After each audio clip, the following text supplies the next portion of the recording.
Good night, fellow punchers. The clock on the wall says 9:25. A bit later than I had planned, but so be it. Not the best of days today. Yesterday was good, today was bad. So it's 1-1 after 2 days, 3 to go. The only bit of luck we had was in the first race today. Level never ending. Looked promising about a half a mile from home, but I think he needs the 3 mile. He has no finishing kick. And the horse that won it was a horse I backed sitting in the car park in Punchestown yesterday evening at 12 to 1. And then I cashed it out and I changed off it. And went on to that one after looking at other races when I came home last night. 3-car brag. I was only listening to that race. I was driving at the time on the bus. Up at the pace. I know the horses out of form from the yard or ground or what. Don't know good. Imagine there was bollocksing going on before the start of that race. Looked threatening. Traded short enough on 4 wide on the turn. Fell away. Same thing applied to Salvador Ziggy. Fell into a hole. It's for me, he must have something up his hole. He tore off like a scalded cat. 2 horses then in a race, 2 of them fell, and they hadn't fallen. Well, Andy Dufresne had fallen first time out this season, I think. All right. Hador fell, and fun. 'Twas no fun. Good racing, all right. Big win for Sean Mulryan, or a scammer man. Martin Brazel is no slouch, fast or slow. Put him in at the deep end and won at 20 to 1. It was 50s this morning, so there was a bit of money for it. Someone put up in the comments as well last night, I noticed it this morning, did I back Dundee? I looked at it the night before, but it was 50 to 1. No, not raced or anything, from a yard that hadn't won a bumper since Hannibal crossed the Alps on an elephant. And there was money for it yesterday, but I didn't check any of the market movers when I'm at the races. That's the worst of it, because when you're walking around, you're busy. But it's 50s into 11, and it won well. I like them Dundees, as people know. There was a couple of winners in England that's the only thing I backed today. I backed Pink Legend and Hardy Fella, and I heard the jockey saying that they put him out in front today, that he was a bit gassy the last day, and he was at 2 miles 5 the last day, and he fell out of a threatening position to finish second. So it's hard to know. Anyway, on we go to tomorrow. Another difficult day ahead. Oh, there's a few newcomers on the bus I'll get out of the way. Clive Devlin, Jack O'Donnell, Sonny Keith, Mark with a C, Pat from Kildare, Leon Egging, Evan 66 and Mark Jones. Thanks all for coming aboard. Tomorrow, another difficult handicap. There's 25, I think, in it. Golf Marin is after being pulled out there in the last couple hours. It was just as well, because I was wondering what to do with him. We were on him a couple of times when he didn't win. We have a bus horse there that won for us by our side. And it went to... Actually, this race was won by... In the last 8 race, Willie Mullins hasn't won this in the last 8 run-ins. Jesse Harrington has won 3 of them, and 2 4-year-olds has won this in the last 8 runnings of it. By your side is a 4-year-old. And I did say the last day that when he ran in Cheltenham, he looked all over a winner, come around the turn for home, and even after jumping the last. And that was 2 miles 1. This is back to 2 miles. And he didn't get up the hill and stay. So it's a furlong shorter. The ground won't be a problem. So he has to have a chance The only one worry is just that Elliot's horses, that they're, apart from the winner of the first day and the very first race, he hasn't. They haven't run even Midland. But on a horse that ran yesterday on a £10 higher mark, Telecon, that Figaroc, even though he's an 8-year-old, but he was off from. He was off 3.5 years there, 1,328 days, so long enough of a break. But he ran well enough from off the pace in his first handicap hurdle. He's here third from the right in the Richie colours. Departure, Ages of Man not so far in front. Emerging out of the pack is Telecom. There was word for this horse is closing as they come towards the second last. Ages of Man from Telecom. They're out in front of Figaroc, then Mary's Pride and Gordon Zora, and leading in between the final two is Telecom.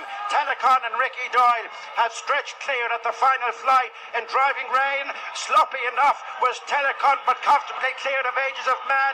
Figaroc is running on the outside of Gordon Zora, and then comes Mary's Pride, but it is Telecom landing a punt in the opener. Second, Ages of Man. It's gone to the judge for the third, Gordon Zora. He ran on well enough there to finish fourth. He was 8th early, but the recently has shortened up in price. The Golf Marin, I think, was favourite at the time. He's a big horse. He's carrying 11 stone 13, but it's not, well, it's an 88 to 123. If there was an outsider,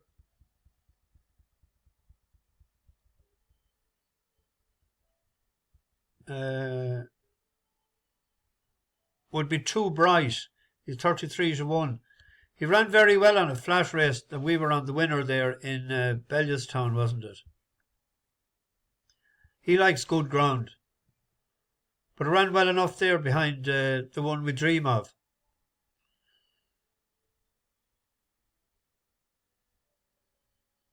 Decent enough on the flat.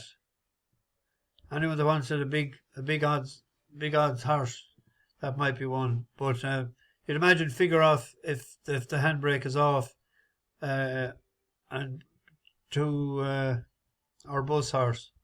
There's the two that I had against the field. By your side.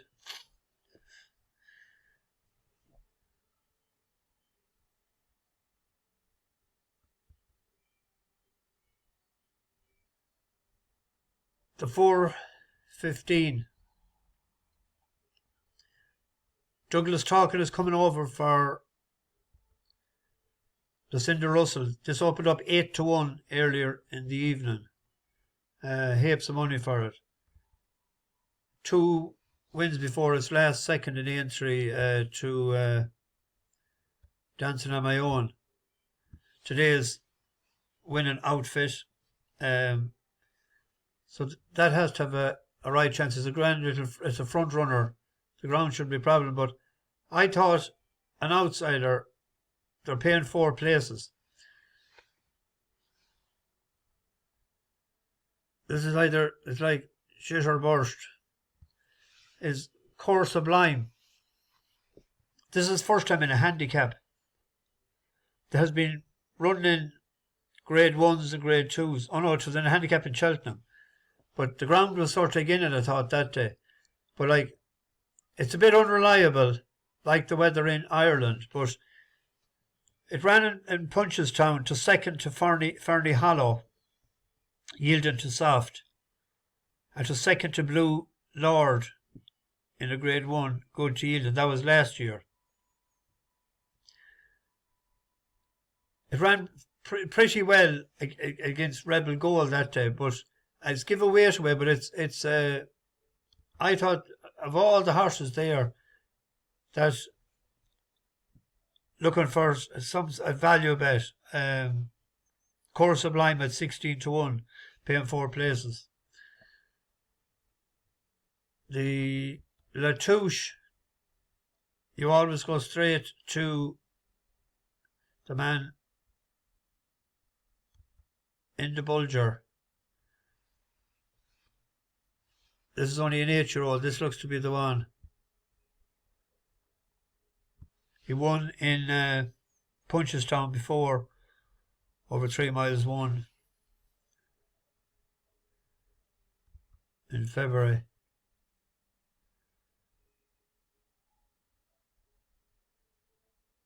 Stayed on well, so that looks to be the one for that. Stealthy Tom, 2-1 with the green bookie there. The Stairs Hurdle.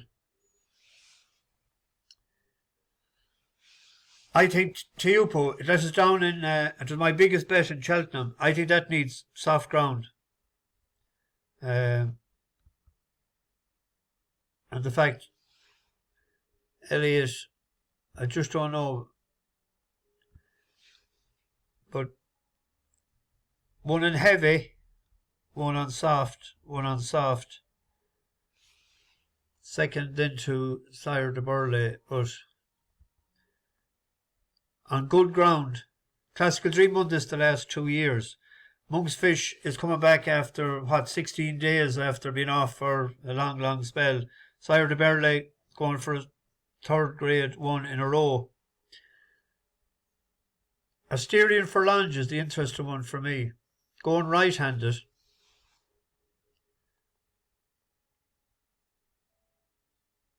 It has only 5 hurdle runs and it has won 3 and placed in the other. But it couldn't jump fences for love nor money.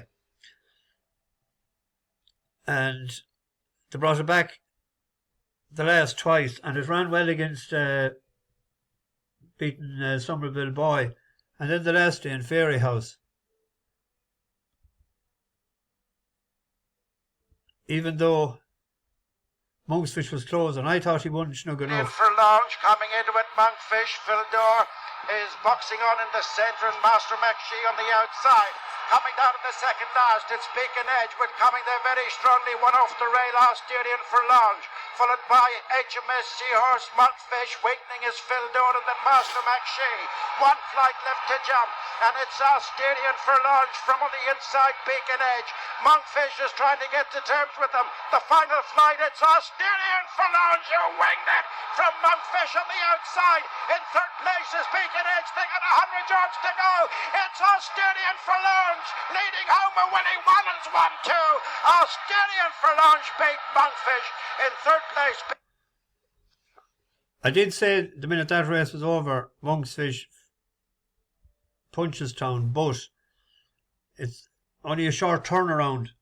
He needs to go right-handed, and he seems to be a different beast over hurdles than over fences.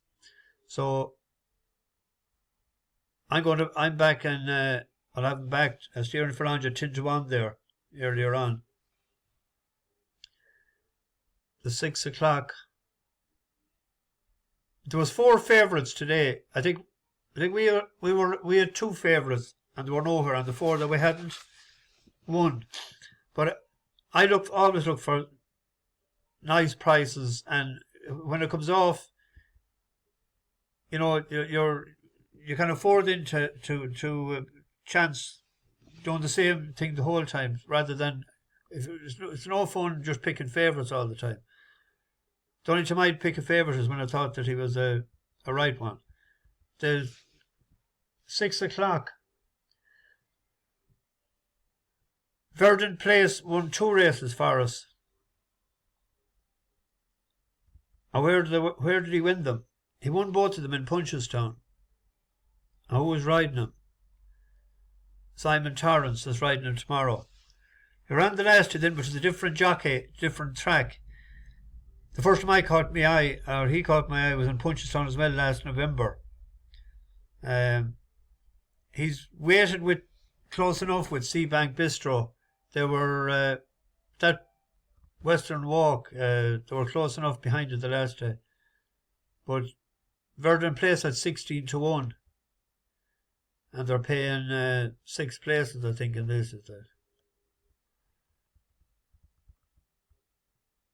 6? Yeah.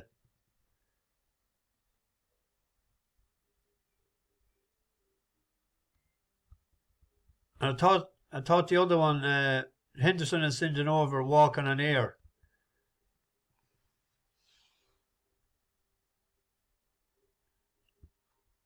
He's not bringing over too many, and Anthony brings over this time of the year. But he won on good ground before. He came to our attention first. The day with Romeo Brown and Benson. He was third in that race. We were on Harbour Lake, I think, that day. He didn't do any good, sort of sense.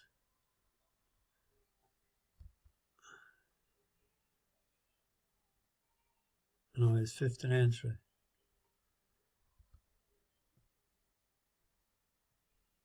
Seabank Bistro, like Verdant Place was right by him the last day. He's 16 to 1. Seabank Bistro 6. That's probably the Mullins factor.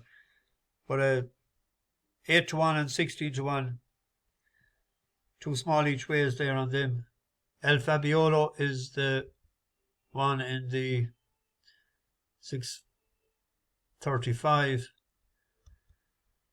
This is the trickiest race I found. I was half an hour there going through it. This was won last year by Lilith, and we were on it.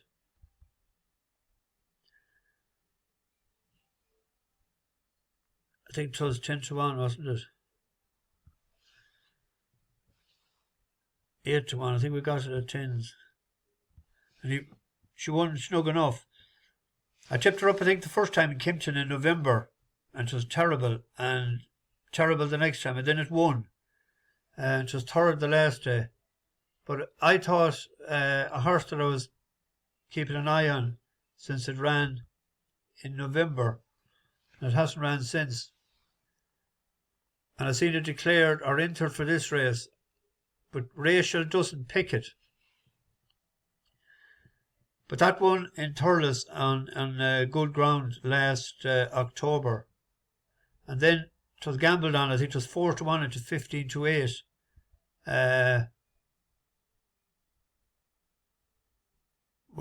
This is in the Rob Corps colours last November.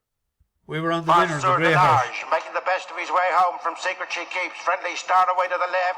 On the stand side is Take All with Wawan, then Fakir and Falco Blitz. Coming to the final fence, and it's Farceur Delage. Coming back is Secret She Keeps. Take All isn't out of it. And then Friendly Star and Wawa, Farceur Delage.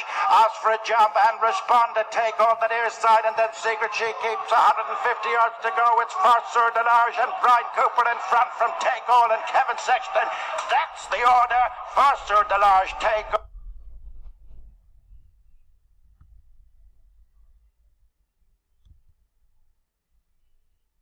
We were on Farceur Delage that day. 11 or 12 to 1, wasn't it? But she went out in front that day, and the ground was against her. Farceur Delage, 11 to 1. That was a great day. But she went out in front and she jumped well, but she didn't stay at the 2.6. It was 2.6.5. But Rachel gets off her and goes up on the other horse. But the other one, I think it's gone up 11 pounds, Queen Jane, since its last run. Yeah, 11 pounds. She stays loyal to it. I've the other one picked, with the ground and the trip. Mark Walsh is on it, so he hasn't done too bad for us lately. I used to be giving out about him one time, but he's smartened a bit.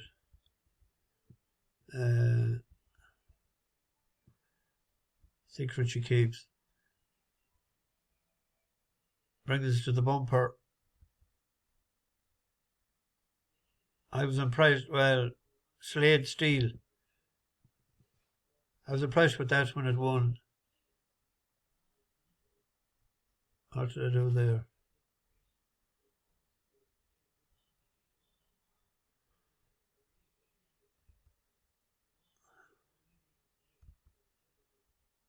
Beat Captain Cody. Looks like it was kept for this race. And I think Blizzard of Oz was in that race, wasn't it? Blizzard of Oz.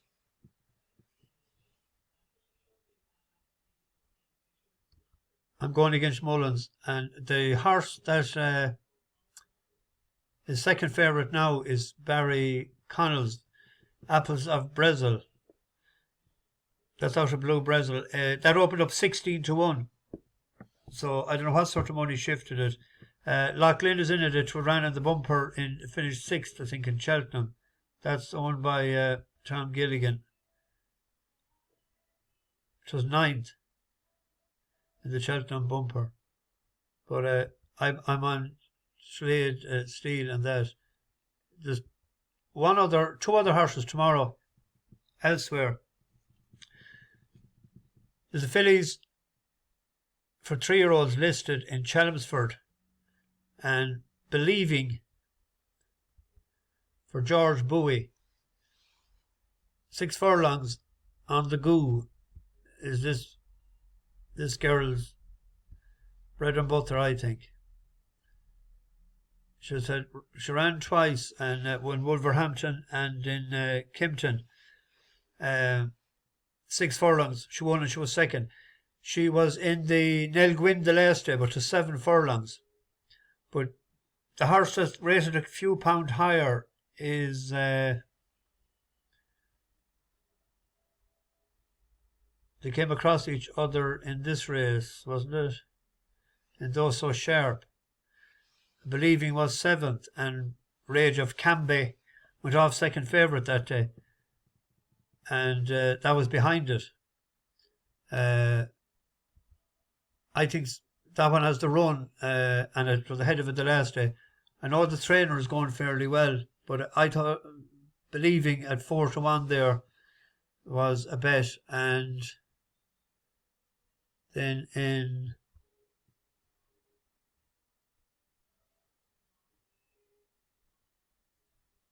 Perth, a horse we've watched a couple of times, Castle Rushen. They brought him, he can't jump, it's like Asterion Forlonge, better over hurdles.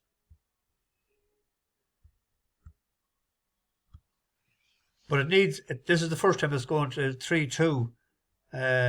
This was the last day. We were on Aramax this day.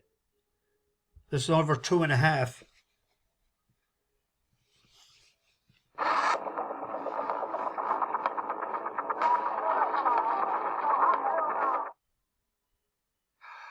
Castle Rushen has yet to play his cards as well, though. No, we weren't on this is the day we looked at this race before, and we picked Aramax to run in his race after. Just in a bit of a flat spot, just filling his lungs again, perhaps, as they come up towards the last 3 flights of hurdles.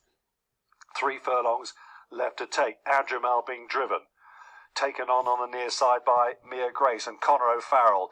Touchdown alongside Adrimal, but made a slight mistake there, did the mare. Just behind them, Donny Boy, just being angled now for a run. Adrimal is kicking on again. This is the second last. Just asking for a big one there was Stan Shepherd, and joined now on the run here between the last 2 flights with Mia Grace. 3 or 4 lengths back to Donny Boy in 3rd. Here's the final flight now. Aramax is in 4th. On the near side, Mia Grace. Oh, both of them seem to flatten that flight of hurdles. Mia Grace, though, gets away the fastest, and she's scampering 2 or 3 lengths clear of Adrimal. Running on from the back, Castle Rushen, all too late, though, surely, as Mia Grace comes up towards the line. She's getting a bit weary, but she's going to hang on, and Mia Grace goes on to win from the running. He has to brush up in his jumping, but going 3-2 tomorrow in Perth, good soft ground, 3-1